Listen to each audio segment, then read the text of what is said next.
Vamos lá. Gênesis 3. Vamos avançar um pouquinho mais na questão do homem. Versículo 17 até o versículo 20. Gênesis 3, 17 a 20. A palavra de Deus diz assim: E a Adão disse: Visto que atendeste à voz de tua mulher e comeste da árvore que eu te ordenara não comesses, maldita é a terra por tua causa. Em fadigas obterás dela o sustento durante os dias de tua vida. Ela produzirá também cardos e abrolhos, e tu comerás a erva do campo. No suor do rosto comerás o teu pão, até que tornes a terra, pois dela foste formado, porque tu és pó, e ao pó tornarás. E deu o homem o nome de Eva, a sua mulher, por ser a mãe de todos os seres humanos. Meus irmãos, quando a gente olha o texto, uma coisa é clara no texto. Adão está ligado ao trabalho. Ele está ligado a prover o alimento da casa. Isso está claríssimo. Mas, segundo o meu entendimento, não para nisso. Assim como no texto, no versículo 16, tem 3 características da mulher, e tudo ligado a pessoas, e a gente traduz então que na mulher tudo é ligado a pessoas. Quando Deus fala de que o homem vai prover o alimento, Deus não está resumindo apenas no alimento. Por quê? Porque no versículo 20 diz assim, que Adão deu nome à sua mulher. O que quer dizer dar nome a alguém? Na Bíblia, o nome sempre fala do caráter. Nas Escrituras, o nome fala daquilo que a gente é. O nome na Bíblia está ligado ou ao caráter, ou o nome está ligado a uma função, a um papel que a pessoa vai exercer. Por exemplo, Salomão significa pacífico. Então Salomão era de boa. Mas não apenas isso, o reinado dele também foi um reinado de paz, a não ser por uma guerra que ele desenvolveu, porque ele se afastou do Senhor, ali no final da vida dele, mas o reinado dele foi um reinado de paz. Adão significa vermelho. Por quê? Porque ele foi formado do pó da terra. E aí a gente vai, Davi significa amado. Por quê? Porque o Senhor amou ele de um jeito singular, assim como ele respondeu em amor ao Senhor. Jesus, e ele salvará o povo dos seus pecados. Fala de um aspecto da obra do nosso Senhor Jesus, né? Eu estou com um estudo em mãos lá, o irmão sugere que o Senhor Jesus ele tem cerca de 100 nomes. É interessante, ele levantou 144 nomes do Senhor na Bíblia, mas alguns se interpõem. Então é perto de 100 nomes. Eu ainda não estudei para saber se isso de fato é dessa maneira, mas o Senhor Jesus ele tem nomes por quê? Porque é como se fosse um brilhante com muitas facetas. Cada faceta é um brilho do nosso Senhor. Cada nome é um brilho do nosso Senhor. E existe um nome interessante do Senhor Jesus em Apocalipse. Vocês sabem qual que é? Um nome que ninguém sabe qual que é. O texto não diz qual que é. Porque você pode colocar o nome que você quiser. Porque ele é tão grande. Ele é tão grande. Ele é tão grande. Ele é tão tudo em todos, que os nomes não seriam capazes de descrever a beleza do nosso Senhor. Aleluia. Obrigado, Senhor, por ter nos chamado. Aleluia por isso, né? Adão, então, ele é chamado a dar um nome à sua esposa. O que significa isso? Significa que ele tem que santificar ela. Está de acordo com Efésios. Ele tem que produzir nela um caráter. Ele tem que produzir nela uma pessoa. Mulher, deixa eu te fazer uma pergunta para as mulheres. O estudo é para os homens, mas a pergunta é para vocês. Que atitude você acha que seu marido gostaria que você tivesse? O que seu marido gostaria que você fosse? que você não é. Que de tempo em tempo ele está cobrando. Tem alguma coisa? Vem na tua mente alguma coisa? Sussurra aí no ouvido dele. Pois aí, deixa eu te dizer uma coisa, homem. A pergunta foi para ela, mas deixa eu dizer uma coisa para você. Se isso que você anseia é segundo Deus, é teu papel promover isso.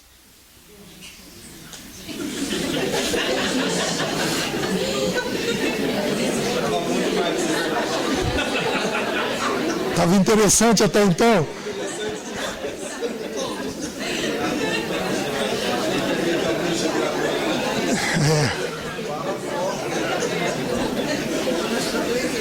Minhas irmãs, eu estou dando combinado, hoje é para os homens.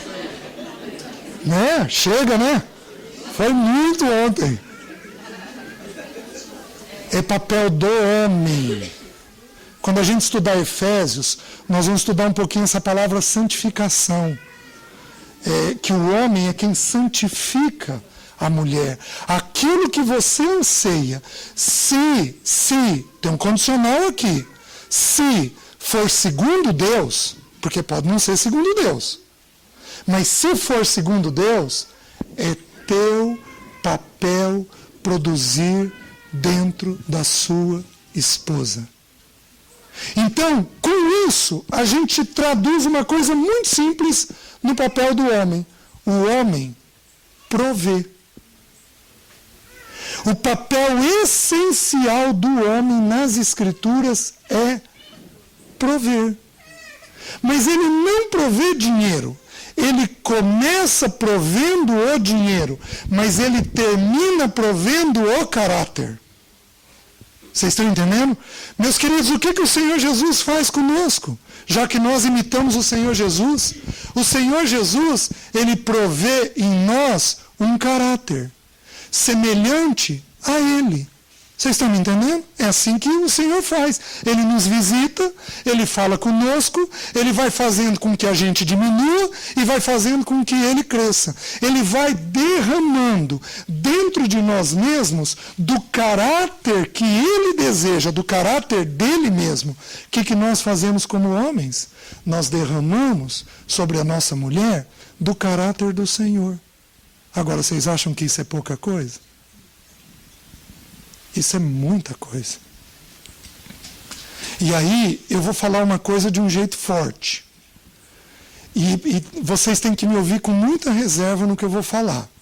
Porque isso não é 100% das vezes em que acontece. Mas acontece muitas vezes. Via de regra, nossas mulheres têm a nossa cara. E aí eu não sei do que nós estamos queixando. Porque a cara é nossa. Porque o problema é nosso. Porque somos nós quem temos que de alguma forma encaminhar. Agora, por que eu não posso dizer que isso é 100% das vezes? Porque existem algumas vezes em que a mulher é amada de um jeito adequado, é cuidada de um jeito adequado, é ministrada de um jeito adequado, é atendida de um jeito adequado, mas ela deliberadamente se recusa a caminhar no Senhor. Isso pode acontecer. Então aí, essa mulher não tem a cara desse homem. Porque essa mulher, ela se recusa a avançar em Deus. Mas, via de regra, muitos problemas que as irmãs têm são problemas que estão diretamente ligados a esse processo nosso de dar para elas o nome que a gente anseia. Aquilo, o traço do caráter que Deus quer que seja dado para ela. É a segunda vez que Adão faz isso. Porque ali atrás ele já fez o quê? Chamar-se-á varoa, porquanto do varão foi tomado. É como se ele falasse assim: vem cá, mulher, vem cá. Nós vamos aprender a olhar no olho. Nós vamos aprender a conversar. Nós vamos aprender a bater papo. Nós vamos aprender a resolver. Meus queridos, a primeira vez que o homem interferiu na mulher foi ligada a isso, a uma conversa santa, madura, equilibrada. Primeira vez que ele fez isso. Como que nós temos que aprender isso? Mas como que nós temos que aprender essa lição? Porque é dessa lição quem vai derivar todas as outras. E aí na segunda vez, ele chama ela e diz, você vai se chamar Eva, porque você vai ser a mãe de todos os seres vivos. Né? Então ele vai nomeando o caráter da mulher. Está fazendo sentido para vocês? Então, assim como para a mulher a palavra-chave é pessoas, para o homem a palavra-chave é prover. Aí a mulher tem muitas pessoas, assim como o homem tem muitas situações de provisão que ele tem que trazer dentro do ambiente familiar. Né? Aí vamos um pouquinho mais. No texto em que ele trabalha sobre o prover, como eu coloquei ontem, deixa eu ampliar um pouquinho esse assunto. A Bíblia não proíbe a mulher de trabalhar fora. A Bíblia não proíbe. Mas a Bíblia deixa claríssimo que isso é papel do homem. Um homem não precisa ganhar rios de dinheiro para casar.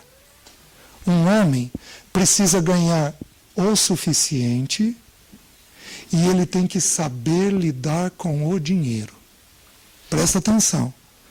Não existe homem de Deus se ele não souber lidar com dinheiro. Não existe. Um homem de Deus tem que passar pela lição do dinheiro. Porque o dinheiro é um senhor.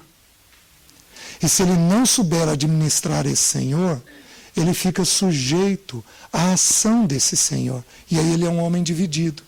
Não existe homem de Deus que não tenha aprendido a lidar com dinheiro. Você pode pegar o homem de Deus que você quiser.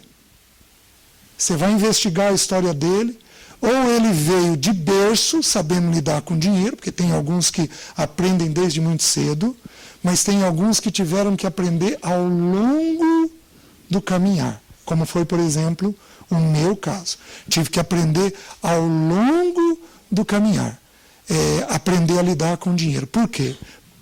Existe um texto em Lucas, se não me engano, Lucas capítulo 11, se não me engano, Lucas capítulo 11, que ele diz assim, ser fiel no pouco, sobre o muito te colocarei, pois aquele que não é fiel nas riquezas de origem iníqua, dinheiro, como é que eu vou lhe confiar a verdadeira riqueza? Então, olha o princípio que Deus está fazendo. É a mesma coisa que nós fazemos com os nossos filhos. Você dá para o teu filho de 7, 8 anos de idade uma nota de R$100? Não. Você dá para ele uma nota de 5. Uma nota, às vezes, de 10. Se ele aprender a lidar bem com a de 5 e a de 10, você vai confiando valores maiores a eles. Certo? Sabe o que Deus faz com a gente? Ele nos dá dinheiro. E se nós aprendermos a lidar bem com dinheiro, ele vai nos confiando valores eternos. Ele vai derramando sobre nós os conceitos eternos, a verdadeira riqueza. Por que Deus faz isso? Porque Deus tem a mente de um pai. Ele não vai colocar um senhor, um instrumento perigoso, uma faca cortante na mão de um filho, sem que esse filho saiba lidar, tem estrutura para lidar. Você está me entendendo? Como é que Deus vai pegar conceitos eternos, valores eternos e vai depositar numa pessoa que não lida bem com dinheiro? O sujeito sobe nas tamancas e começa a usar o evangelho. E aí, como Paulo escreveu a Timóteo, ele passa a ter o evangelho como fonte de lucro. E não a piedade como fonte de lucro. Grande fonte de lucro temos na piedade. Por isso que você pega essas igrejas que partilham sobre prosperidade e o evangelho delas é raso. Porque Deus não tem condições numa pessoa que lida mal de confiar valores eternos. Porque essa pessoa vai lidar mal com esses valores eternos. Meus queridos, quando eu entendi isso, eu parei diante do Senhor. Senhor, tem misericórdia de mim. A minha esposa tem uma carteira mágica. Ela põe R$100 e se brincar termina com 120. É uma mágica que a carteira dela tem, né? Eu, na época que eu era um pouco mais descontrolado, se eu colocasse R$100, eu gastava em padaria. Nossa, o Leci vai gostar disso, o André vai gostar disso, eu estou querendo comer isso daqui. Eu amo doce, né? E gastava em padaria R$100. À medida que o Senhor vai amadurecendo a gente vai aprendendo a ter domínio sobre este Senhor chamado dinheiro.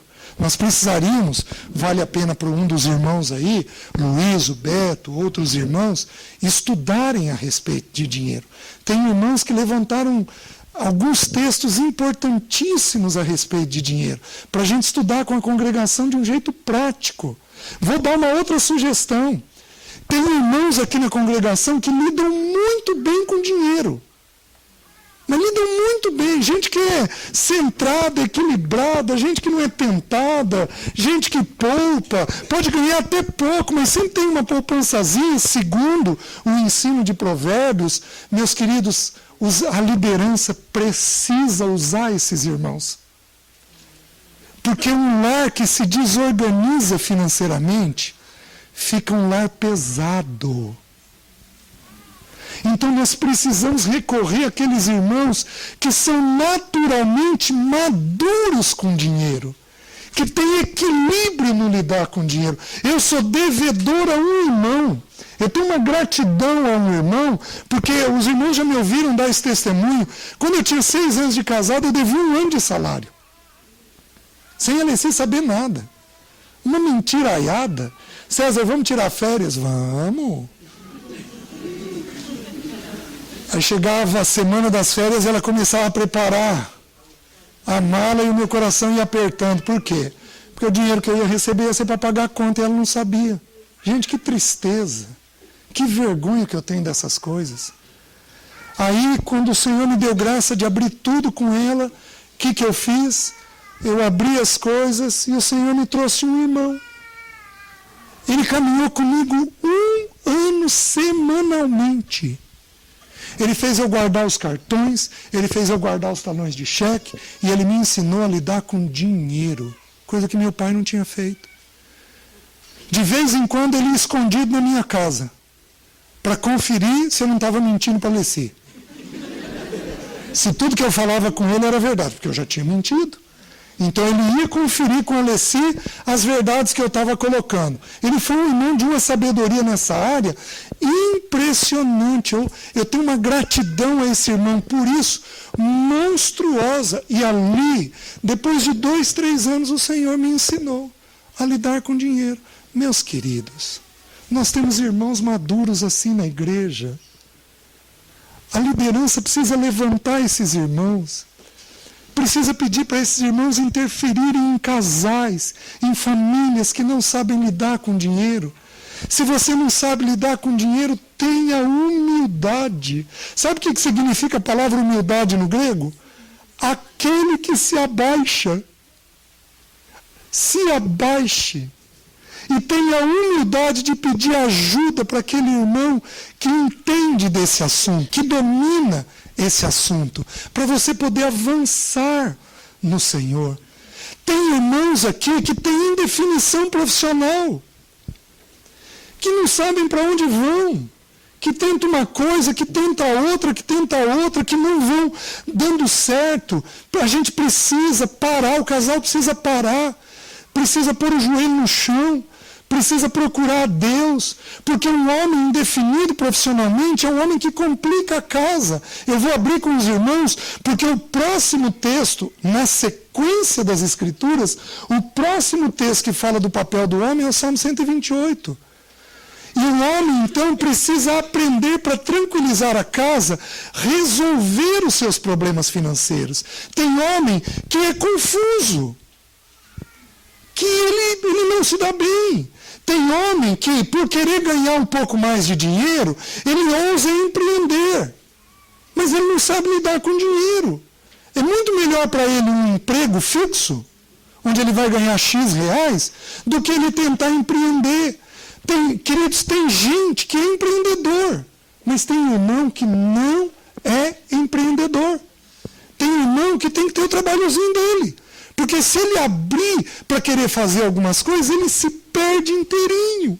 Ele vai dever, vai se complicar, porque ele não sabe lidar com a vida profissional dele.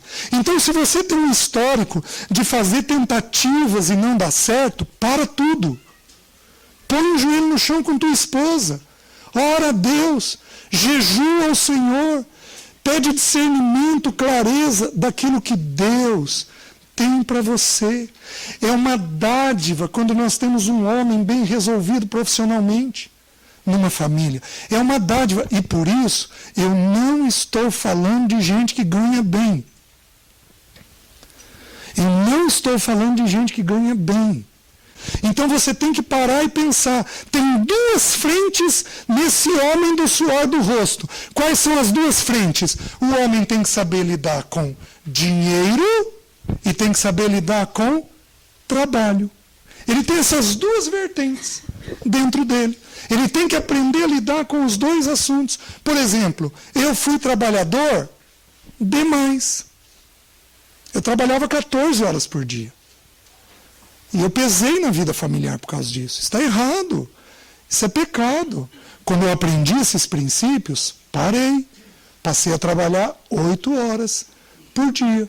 Como o bom senso sugere que a gente deve fazer. O Paulo Bornelli faz uma sugestão curiosa. Ele diz, isso cabe para a grande maioria das situações, mas não cabe em todas as situações. Por exemplo, não cabe nas situações das pessoas que lidam com terra, com fazenda. Não cabe. Mas o Paulo Bornelli ele traz uma sugestão. Ele diz assim, Deus criou o dia com 24 horas.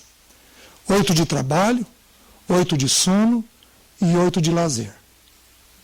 E a gente tem que aprender a dividir mais ou menos assim. Agora, tem algumas profissões que isso não cabe. Por exemplo, os agricultores, isso não cabe.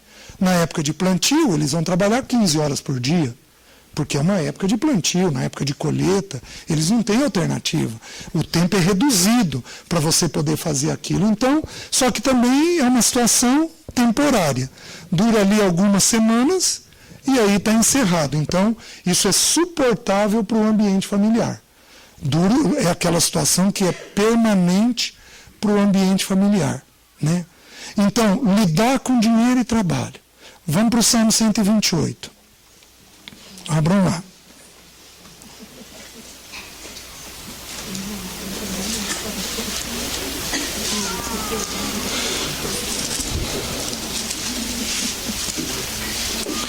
Queridos, eu vou falar alguma coisa e eu não quero que vocês riam. Porque eu não estou brincando ao falar isso. Eu não quero que vocês deem risada porque o assunto é sério. Podem existir aqui no nosso meio homens que são relapsos quanto ao dinheiro e trabalho. Homens que são folgados. E podem existir até no nosso meio homens que sejam preguiçosos. Aí é um pecado grave. É uma evolução. Tem homem que é relapso, faz muita questão, sossegado, pode até trabalhar, mas chega em casa, vai para o sofá, sossegado, não se incomoda muito com a vida, com o que está acontecendo com a esposa, o que está acontecendo com os filhos, salvaguardando aqueles homens que vão ter uma doença, porque existem doenças de prostração, que produzem prostração no homem. E aí não tem jeito, aí é orgânico.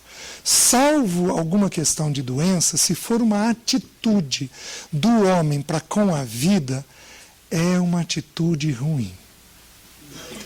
Eu não sei o que fazer com um homem desse. E eu não encontro base nas Escrituras de como ajudar.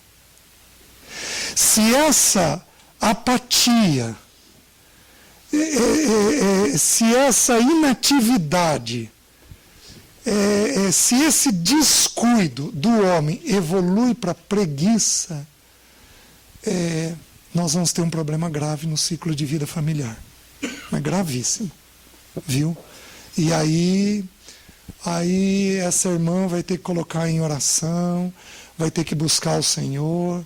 Se nós não tivermos ninguém aqui com isso, nós vamos ter pessoas com essa atitude na família da gente. Todos nós vamos ter uma outra pessoa que pode ter essa atitude de preguiça. E no homem, isto é um pecado grave.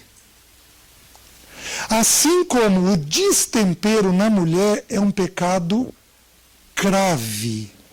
No homem, a preguiça é um pecado grave. Vocês estão me entendendo? O que a gente faz? Antes de casar, a gente precisa ensinar essas coisas para os nossos filhos. A gente precisa ensinar isso antes de casar. Então, quando você tem um homem mal resolvido, com trabalho, e ele vai casar, nós temos um cuidado monstruoso. Está me entendendo? Por quê? Porque aquela atitude pode significar que um não tem que ser dito para aquele casamento. Porque é o tipo de pecado que vai trazer muitos danos na vida familiar. Assim como você tem, quando você tem uma mulher, uma menina, que briga demais. Que briga na relação de namoro. Também é uma atitude que é gravíssima para o casamento. A gente precisa parar e considerar, porque como a mulher lida com pessoas, ela tem que ser mansa e tranquila. Como o homem lida com prover, ele tem que ser trabalhador. Então, se eles não têm internamente essa atitude bem resolvida, eles vão ter nas duas principais tarefas deles, eles vão ter problemas de cumprir. Então, são pessoas que não têm preparo para o casamento. Tudo bem? Acho que está fazendo sentido para os irmãos, né? Salmo 128. O Salmo 128 é um salmo escrito ao homem casado. Como é que a gente sabe disso? Porque no versículo 3 diz, tua esposa. Então ele é escrito para um homem e um homem casado. Ele, do meu ponto de vista, é um salmo maravilhoso. Por quê? Aqueles que aconselham, prestem atenção nisso, porque é um salmo ligado ao aconselhamento. É um salmo ligado à maneira pela qual o Espírito Santo conduz a restauração de um homem. Então, quando você pega um homem, você vai ter que, ao ajudar ele, você vai ter que ajudar seguindo esta ordem. Se você não seguir esta ordem, não funciona. Ele é um salmo que não coloca as coisas por ordem de importância. Porque se fosse por ordem de importância, a primeira coisa é Deus. Qual seria a segunda coisa na vida de um homem que viria? Se fosse por ordem de importância, vocês colocariam quem? A mulher. Sabe quem que a Bíblia colocaria? A igreja. Porque Jesus falou assim, aquilo que meu Pai me deu é maior que tudo. Mas a igreja está colocada no 5º lugar. A igreja vem em último lugar. Porque não é por ordem de importância. É por ordem de resolução. É por ordem de prioridade prática. O homem tem que aprender a lidar com a prática da vida. Logo depois de Deus, o texto coloca o dinheiro e o trabalho. Aí vem, no versículo 3, a mulher. No versículo 4, os filhos. E, em último lugar, a igreja. Porque lá fala de Jerusalém, que no Velho Testamento é uma expressão da igreja. Vocês estão entendendo? Então, como é que Deus vai te pegar onde estás? Você vai ter que se colocar nesses 5 itens. Como é que Deus te vê? Ele vê assim. Bem-aventurado o homem que teme ao Senhor e anda nos seus caminhos. Ele está falando uma coisa curiosa. Ele está dizendo o seguinte: não basta temer. Eu tenho que...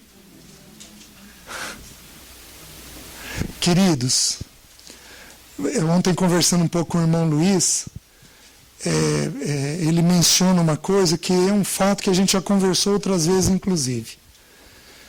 Que privilégio nós temos de receber o evangelho que a gente recebe. Mas, meus queridos, se nós não cuidarmos, nós vamos ter um cabeção desse tamanho e um corpinho desse tamanho. Nós vamos ter hidrocefalia espiritual, porque vamos saber e não vamos praticar. E o texto está dizendo uma coisa simples: não basta temer, eu tenho que andar. Existem lições que o Espírito Santo vai mover o teu coração a você sair daqui. Não saia daqui sem essas lições. Não saia daqui sem virar para sua esposa e dizer: eu tenho que olhar tal aspecto da minha vida. Não saia daqui sem isso. Não saia. Porque senão você cai no primeiro ponto. Você teme, mas você não anda. É possível temer sem andar? É. Porque até os demônios temem e tremem. Vocês estão me entendendo? É possível olhar, saber, entender e ter uma recusa no meu coração de andar. Deixa eu fazer uma pergunta. A nível de atitude, eu ouço, eu vou caminhar naquilo. De 0 a 10, dê uma nota para você. 0, você é muito lento. 10, você é extremamente pronto. Quando o Senhor fala, você já resolve. Dá uma nota para você. De 0 a 10. De prontidão no praticar aquilo que você ouve. Praticar sem sofrer.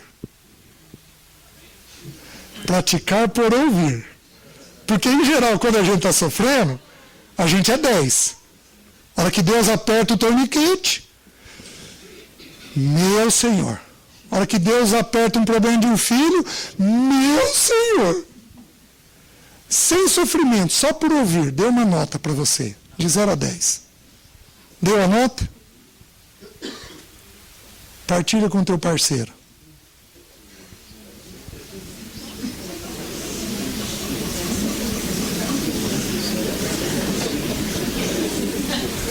Quem se deu abaixo de 5? Levanta a mão. Quem se deu entre 5 e 7? Levanta a mão. Quem se deu de 7 a 10? Vocês estão vendo quão poucos irmãos fazem isso? Vocês estão vendo como é triste? O fato é o seguinte: tememos e não andamos. Tememos e não andamos. Possivelmente, se nós andássemos, as nossas reuniões seriam mais efetivas. Teriam uma outra atitude, porque a gente ia estar mais arrependido, mais constrangido, a gente ia pedir mais oração, a gente ia orar mais nas reuniões. Como não andamos, as nossas reuniões são mais leves. Vocês estão me entendendo? Mas quando a gente está apertado, é a boca no pó, é o corpo na cinza, é a atitude de Jó. Lá em Jó, a partir do capítulo 38 ali, no capítulo 40, ele já alcança isso. Os irmãos estão entendendo? Então você tem que definir. E é curioso que isso não é falado para as irmãs. Olha que interessante. Isso não é falado para as irmãs. Porque, em geral, via de regra, as irmãs têm uma atitude mais proativa para com o Senhor. Nossas reuniões de oração são mais de quem? Quem gasta mais tempo em oração na tua casa? É triste. Nenhum texto que nós abrimos das mulheres diz que é para elas orarem. Nenhum. Tem muitos textos que diz que é para todos nós orarmos. Mas tem texto que vai dizer que é para o homem orar. Por que a Bíblia tem que nos exortar a orar? Porque nós não oramos. É triste. Nós tememos, mas não andamos. É triste a nossa realidade. A gente precisa de uma visitação do Senhor, né? E aí ele diz assim: do trabalho de tuas mãos, comerás. A maneira de gastar o dinheiro. Feliz serás e tudo te irá bem. Por que logo depois de Deus entra o dinheiro? Eu fiz essa pergunta ontem para as irmãs. Por quê? Porque um homem desorganizado com esses dois assuntos é um homem que está com uma atitude ruim dentro de casa. Minhas irmãs, um homem que trabalha muito, de que jeito que ele está dentro de casa? Ou ele está prostrado na TV, de boca aberta,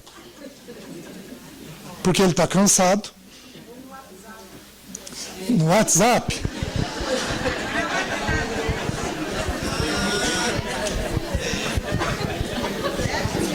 Tem isso, tem homem que também gosta do WhatsApp.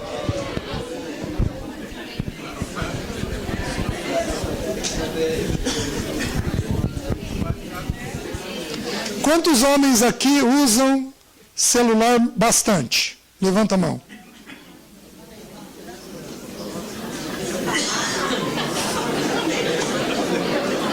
Quantos homens aqui são reféns do celular? Levanta a mão.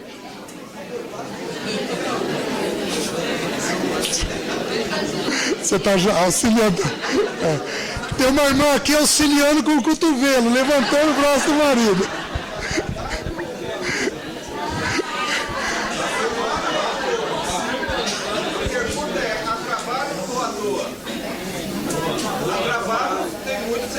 Agora à toa não. Não, a minha pergunta é: quantos são reféns do celular? Porque independente de ser a trabalho ou não, ele ficou refém. É um pouquinho diferente. Voltem aqui. Deixa eu explicar uma coisa. O homem de Deus não morre só para o pecado. Ele morre para tudo aquilo que é legítimo, mas não é segundo o Senhor. Se o trabalho consome ele mais do que deve, ele tem que morrer para aquilo. Faz sentido? Tudo aquilo que você for refém, você tem que saber sair da situação. Então a gente morre não apenas para o pecado, mas a gente morre para tudo aquilo que é legítimo, mas não é segundo o Senhor. Tá bom? Aí, a gente entrou então no dinheiro e trabalho. O texto está dizendo o seguinte: do trabalho de tuas mãos, o homem tem que promover o básico. E aí eu vou de novo. Se um homem, no namoro, não é capaz de promover o básico, ele não está pronto para o casamento. Ele tem que promover o básico.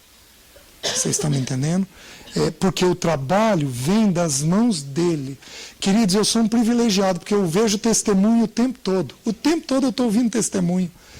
É impressionante. Alguns rapazes querem se casar para ter um casamento santo, não querem ter vida íntima. De repente, ele se propõe a casar, aparece um emprego melhor. E eu vi isso, não foi nenhuma, nem duas, nem três vezes. Eu vi isso dúzias de vezes. Por quê? Porque Deus promove o que a gente tem necessidade. Quando a gente quer caminhar dentro do propósito dele, Deus simplesmente provê para nós o que é necessário. Vocês estão entendendo? É uma questão de fé. Se Deus levanta um rapaz para o casamento, este rapaz vai, se ele tiver uma atitude de trabalho, vai conseguir promover o que é básico para a vida familiar dele. Só que aí o texto diz assim: do trabalho de tuas mãos, comerás. Então o homem usa o dinheiro naquilo que é básico. Se Deus nos der a mais, amém. Graças a Deus. E o que nós fazemos? Nós guardamos, nós abençoamos pessoas. Nós podemos até comprar uma coisa ou outra, mas nós fazemos com muito equilíbrio. Não deixa o dinheiro te deslumbrar. Não deixa. Porque grandes homens de Deus caíram por causa de dinheiro. Você está entendendo? Não deixa. Sabe por que Ló caiu? Ló, não Jó. Sabe por que Ló teve a família que teve? Você diz assim, porque ele foi armando a tenda dele até Sodoma. Tá bom, essa é a verdade. Mas por que ele foi armando a tenda dele até Sodoma? Você sabe por quê? Ele contemplou as terras boas. Mais ou menos aí. Porque as terras estavam do lado de Sodoma. Então ele vislumbrou a terra que era bem regada, foi até aquela terra e Sodoma estava perto. Por que ele optou pela terra bem regada? Porque ele era pastor. E pastor precisa do quê? De pasto. E pasto existe onde tem água. Então presta atenção. Qual foi o pensamento dele? Faz sentido para vocês? Para mim faz todo sentido. Agora, você quer ver por que ele vai até Sodoma? Ele tem um problema com dinheiro? Ele tem um problema com dinheiro. Você quer ver porque faz todo sentido do mundo? Não abram, mas anotem. Ezequiel, capítulo 49, versículo 16 e 17. Quer ver o que diz de Sodoma? Olha como é que esclarece Sodoma. Diz assim a respeito de Sodoma. Esta foi, está falando para Jerusalém, está falando para os habitantes de Jerusalém. Quer ver o que diz? Esta foi a iniquidade de tua irmã Sodoma.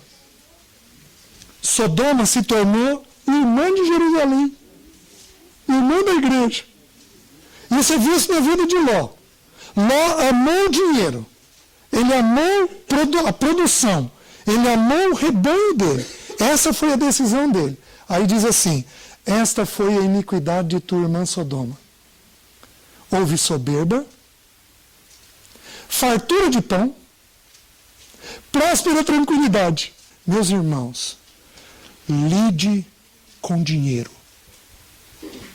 Faça um orçamento, você e sua esposa. Verifiquem como vocês vão usar o dinheiro de vocês. Verifiquem o que agrada ao Senhor. Tenham uma poupança. Eu vou dizer para vocês algo que eu tenho quase que alcançado plenamente na minha vida. Eu ainda não alcancei plenamente, mas eu quero alcançar plenamente. Não tenham dívida. Não tenham dívida. Agora, eu sei que eu coloco alguns numa situação delicada. A dívida não constitui, pegar uma coisa emprestada não constitui pecado. Eu não posso dizer que constitui pecado. É como a bebida. Mas vai te deixar numa situação de perigo. Por exemplo, a primeira casa, pegar um financiamento para a primeira casa ao invés de pagar aluguel. O primeiro carro, especialmente se for um carro de trabalho, fazer um financiamento para esse primeiro carro, já que é para trabalho. Mas tudo aquilo que for básico, você pode colocar em oração e talvez o Senhor te permita você pegar aquele dinheiro emprestado. Mas a Bíblia faz muitas exortações à dívida. Mas, meus queridos, depois que você tiver o básico, não faça dívida. Simples assim. Não deva. Compre à vista, tem ótimo, não faça, porque isso te protege. O que acontece com um homem que tem dívida? Ele é um homem ou com aquela atitude de prostração na TV, ou irritado. E aí ele nunca consegue atingir a mulher ou os filhos de uma forma adequada. Ele não consegue santificar a mulher e ele não consegue conduzir os filhos. Por quê? Porque ele está com dívida. A dívida rouba o sono. A dívida rouba sexo. Tem duas coisas que irritam muito um homem. Quais são? Falta de sexo e falta de dinheiro. Alguns homens, na pressão da dívida, perdem inclusive a libido. Eles não têm libido, o que vira um perigo. A mulher não se sentir amada, ele começar a ter mirabolância na cabeça, vou procurar essa, procurar aquela, porque eu não tenho, estou tendo desejo com minha esposa. Vira um perigo, tudo por causa do quê? De dívida. Vocês estão me entendendo? A mesma coisa um homem que trabalha demais. Um homem que trabalha demais, ele não tem percepção da casa. Porque ele trabalha muito. É um homem que não ouve. Por quê? Porque ele está sobrecarregado. Se, e com certeza tem, se tem pessoas que dependem do celular para trabalho, nunca coloquem o celular na mesa do almoço. Não coloquem. Não abram essa frente para os seus filhos. Porque, como nós vamos ver já já, a mesa é lugar de comunhão. A mesa não é lugar de trabalho. A mesa é lugar para a gente ficar olhando as pessoas e cuidando das pessoas. Tem muitas casas aqui que têm esses maus hábitos. Vocês estão entendendo? De colocar o serviço dentro de casa. Queridos, chegou em casa, acabou. Chegou em casa, acabou. Não é mais hora de trabalhar. E aí você vai falar assim, porque tem alguns que talvez tenham que trabalhar também fora do expediente. Tem gerentes, tem administradores, que às vezes tem que trabalhar fora do expediente. Se for trazer peso familiar, reconsidere o teu serviço. Porque você tem que estar inteiro dentro de casa. Você está me entendendo? Se for trazer peso familiar, reconsidere o teu serviço. Mas quando você está em casa, você precisa estar para a casa. E aí eu vou um pouquinho mais longe. Nós ouvimos muito que mulher tem segunda jornada. Trabalha fora, trabalha em casa. Que tem terceira jornada. A hora que vai deitar, precisa atender o marido.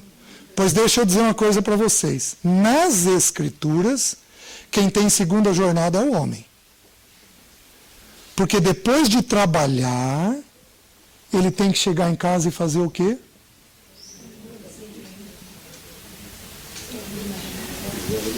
Então, o homem, ao voltar para casa, ele tem que voltar para casa com uma determinação de vou cuidar da minha esposa e dos meus filhos agora.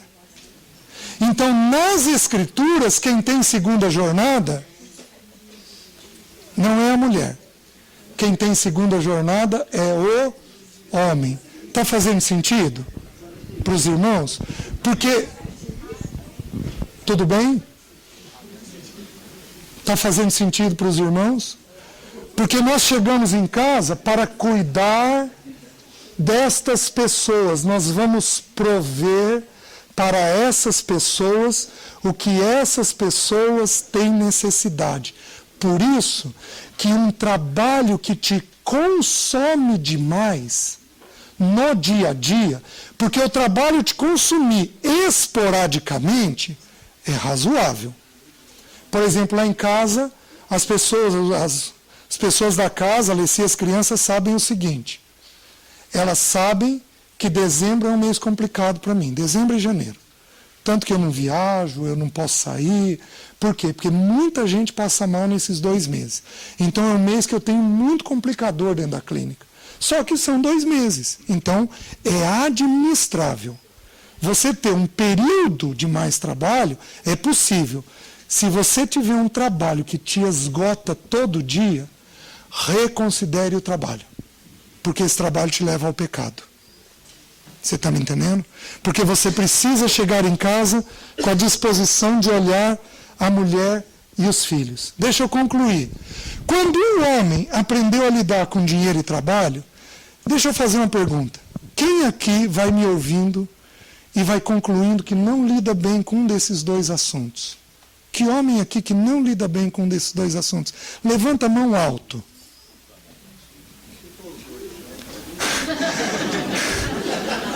Pode, o Joab está dando uma sugestão. E se for os 2? Levanta as 2 mãos? Pode. Corajoso, Joab, de admitir isso. Meus queridos, saiam daqui e coloquem esse assunto em oração.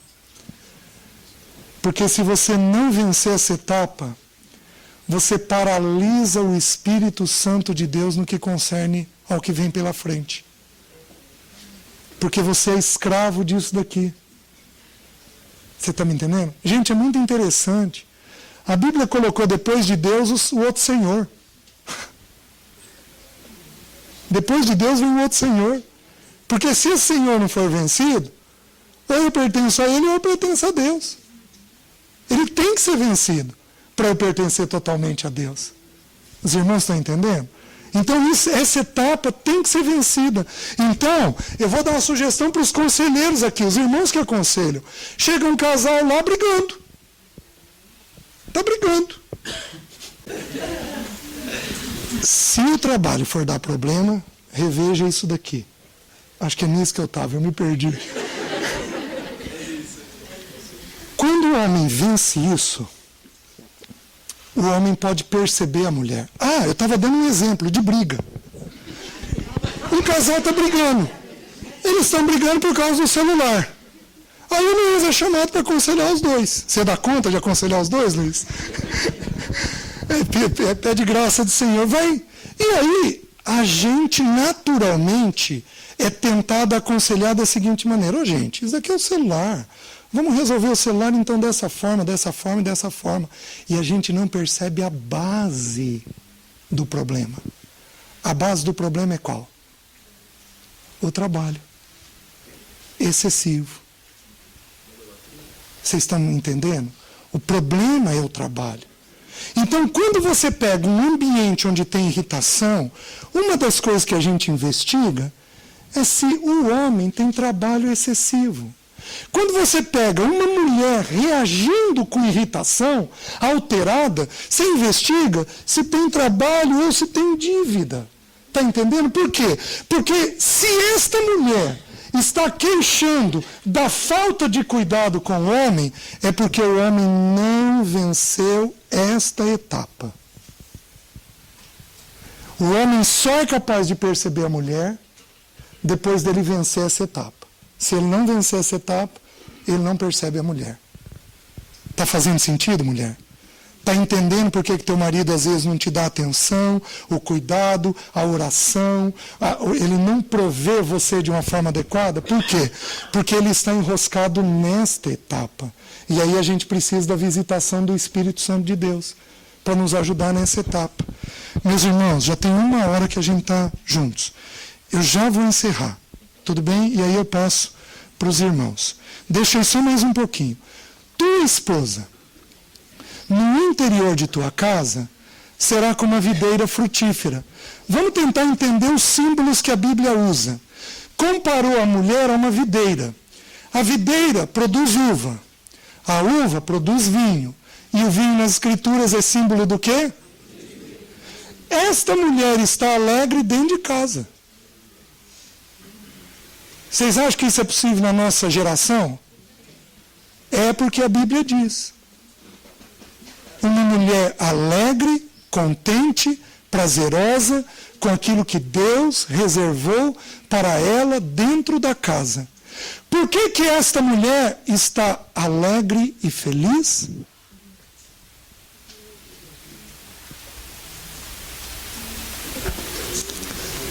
Então, se eu parasse para aconselhar cada casal aqui, se eu pegar uma mulher insatisfeita, a primeira coisa que eu precisaria investigar é se o marido desta mulher está cuidando dessas 2 áreas da vida dela, da vida dele.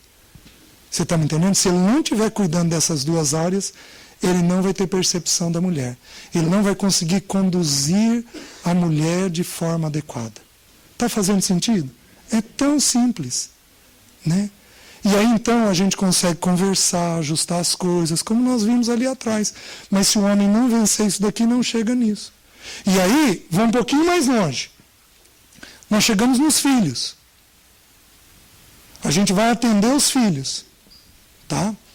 Você nunca pode atender os filhos, com exceção de quando eles são pequenos, antes de atender a esposa. Sua esposa tem que ter prioridade. Sua esposa tem que ter prioridade. É impressionante. Hoje as crianças nascem turbinadas. Eles estão tentando estudar isso daí, porque não se consegue entender. Tem a possibilidade de ter um pouco de hormônio, então o hormônio está interferindo um pouco, a gente come muita coisa com hormônio, então tem possibilidade de ter química. O cérebro tem 85 bilhões de neurônios. Os neurônios formam um cordão dentro do cérebro da gente.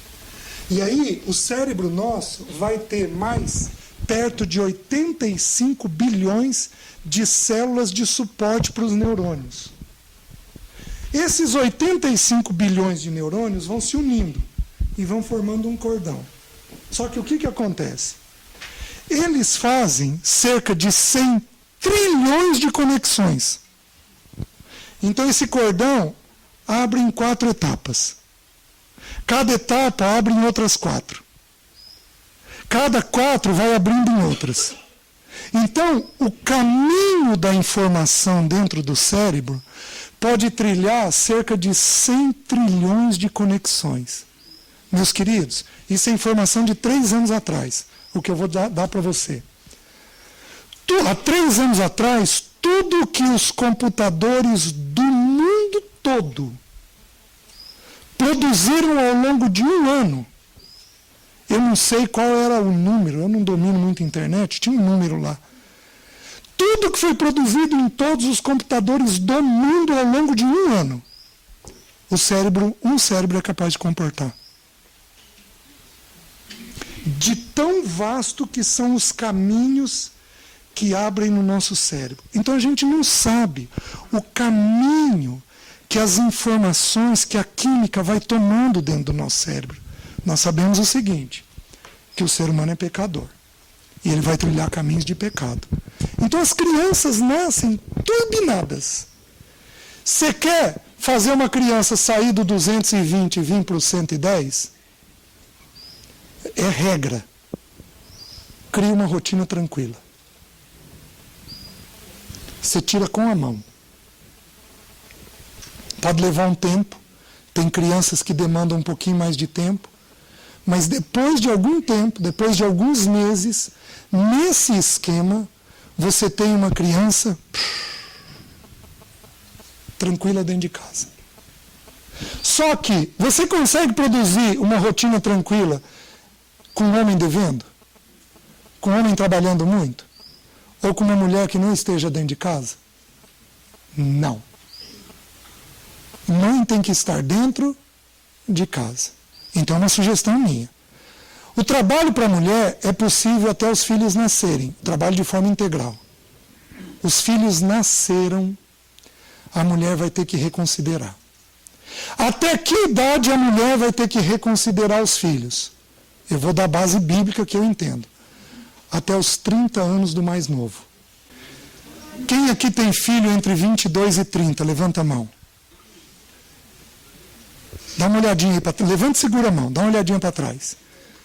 Meus queridos, eles precisam de ajuda nessa fase ainda? Eles batem cabeça? Não tem jeito. O Senhor Jesus deixou a casa dos pais aos 30. É aos 30 que eles vão estar liberados para viver a vida deles. Não que eles não vão tomar decisões antes. Mas até os 30 anos de idade, eles precisarão da nossa ajuda. Vocês estão me entendendo?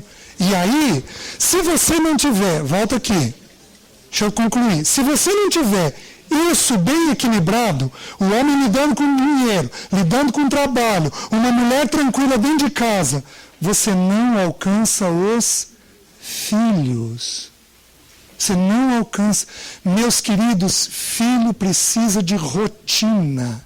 E de rotina tranquila. Porque senão ele não cresce. Quem aqui, os mais antigos diziam isso. E a gente percebe. Quando você tem um adolescente que está dormindo muito, uma das coisas que a gente conclui é que ele está crescendo. Certo? Então, olha que coisa natural. O corpo está espichando, o corpo está mais acelerado e a criança precisa repousar. Quando ele repousa, o corpo cresce. Quando você tem um ambiente tranquilo, a criança cresce. É tão simples. Só que isso não é alcançado sem um homem com isso resolvido e sem uma mãe entendendo o processo dela dentro de casa. Por isso que nossas crianças têm tido tantos problemas. Quem aqui tem diagnóstico na família de déficit de atenção e hiperatividade? Levanta a mão. Olha lá. Por que a gente tem tanto problema? Ou tem algo orgânico, ou tem rotina ruim. César, posso medicar? Dou medicação? Não dou medicação? Minha sugestão: nunca dê antes de organizar a casa. Está entendendo? Nós não temos noção do benefício de uma rotina tranquila. Só que isso não é alcançado sem os dois. E aí, quer ver o que acontece? Porque diz assim: teus filhos, ao redor de tua mesa, serão como rebentos da oliveira. Qual o símbolo que agora Deus está usando? Deus pega a oliveira. A oliveira produz azeitona, a azeitona produz o óleo, e o óleo produz unção. Então preste atenção. A unção, vem cá um pouquinho, querida. Quando a gente está na mesa, olhando, lembra do varão e varoa? Na mesa, olhando, sem nada atrapalhando, comendo, a Bíblia está dizendo o seguinte: que nós derramamos sobre os nossos filhos da unção que está em nós. Eles aprendem a conhecer o Senhor, eles aprendem a temer o Senhor, eles aprendem a conhecer textos bíblicos, eles aprendem a pensar a vida com os olhos do Senhor, eles aprendem a receber do Senhor. Vocês estão entendendo? Por isso, a mesa não pode ser negociada. Não tem conversa quanto à mesa. Se você tirar a mesa de uma casa, se você tirar a comunhão de uma casa, você vai promover a falta do crescimento. Você está me entendendo? Porque a Bíblia está ensinando que o filho recebe a unção da gente. Quantos problemas a gente percebeu na mesa? Mas quantos problemas? E lá em casa funcionou assim, que não deve ser diferente. Gente, meu papel é ler coisas emocionais. Eu trabalho com isso. Meu papel é ver as coisas. Mas lá dentro da minha casa eu era homem. E como homem eu era uma besta quadrada de vez em quando. Alessi por debaixo da mesa. Como que dizendo o quê? César, você não está percebendo o que eles estão falando? Porque mulher tem percepção. Lembra que mulher tem visão imediata? Homem não tem. Aí, opa, peraí, aí eu ia atrás do assunto e ia ver o que estava acontecendo. Obviamente que um toque jeitoso, cuidadoso, não é para chutar a canela. É para sinalizar para o seu parceiro. Para quê? Para na hora você ensinar. Meus queridos, eu ouvi isso de um irmão e eu repeti isso para os meus filhos. Muitas vezes na mesa. Gente, presta atenção. Vocês vão para a escola para aprender português, matemática, geografia e inglês. Mas quem vai ensinar sobre a vida é o papai e a mamãe. Quem vai ensinar sobre sexo, sobre casamento, sobre verdade, sobre relacionamento, sobre trabalho, é o papai e a mamãe, não é a escola. Quando que a gente faz isso? Na mesa. E aí o texto vira e diz assim: eis como será o homem, eis como será abençoado o homem que teme ao Senhor. Ó, ele cumpriu isso daqui, ele é um homem abençoado. E aí ele diz assim: o Senhor te abençoe desde Sião, para que vejas a prosperidade de Jerusalém. O que acontece naturalmente com a igreja? Ela cresce. Um crescimento sadio. Quando ela tem famílias no Senhor. Que o Senhor derrame graça sobre nós. Amém? Vai ficar o texto de Coríntios, o texto de Efésios, o texto de Timóteo, o texto de Colossenses. Tá? 1 Coríntios 11, de 1 a 3, sobre autoridade. E associa esse texto com Lucas 7, 8. 11, de 1 a 3. Ezequiel 16, versículo 49 e 50. Depois Efésios, de 5, capítulo 5, 23 a 33. Vocês destaquem a palavra cabeça, a palavra salvador, a palavra amar, a palavra santificar, a palavra purificar e a palavra cuidar, que são coisas que o homem tem que prover. Depois 1 Timóteo, capítulo 2, versículo 8 e versículo 12. 1 Timóteo 2, 8 e 12.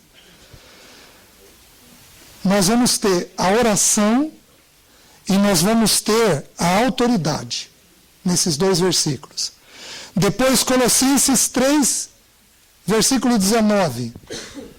A proibição destaquem a palavra amargura. Porque o homem costuma tratar a mulher com amargura. É um texto bem interessante da gente estudar. Depois, Tito, capítulo 2, versículo 2. Destaquem a palavra temperante, respeitável e sadio. Depois, 1 Pedro 3, 7. Destaquem a palavra igualmente, viver a vida comum, parte mais frágil e dignidade. Essas palavras falam aos nossos corações. Acho que caminhamos dentro do que o Senhor permitiu. Amém, meus irmãos? Acho que está de bom tamanho, queridos. Tá? Quero agradecer ao Luiz o convite que foi feito. Um prazer estar com vocês. É um grupo muito bom de falar, mas muito bom mesmo. Vocês participam da palavra, ouvem a palavra. Todo o grupo com uma atitude muito boa. Louvado seja o nome do Senhor por isso. Muito obrigado. Deus nos abençoe. Amém? Deixa eu orar com os irmãos. Vamos curvar nossas cabeças. Espírito Santo de Deus, nós bendizemos o Teu nome. E nós, com profundo temor, nós dizemos: ajuda-nos. Ajuda-nos. Somos dependentes do Senhor. Como os irmãos já oraram nessa manhã. Espírito Santo, dá-nos uma íntima comunhão contigo. Ganha os nossos corações. Senhor, custe o que custar, toca nos nossos corações. Eu peço em nome de Jesus. Amém. Deus abençoe, irmãos.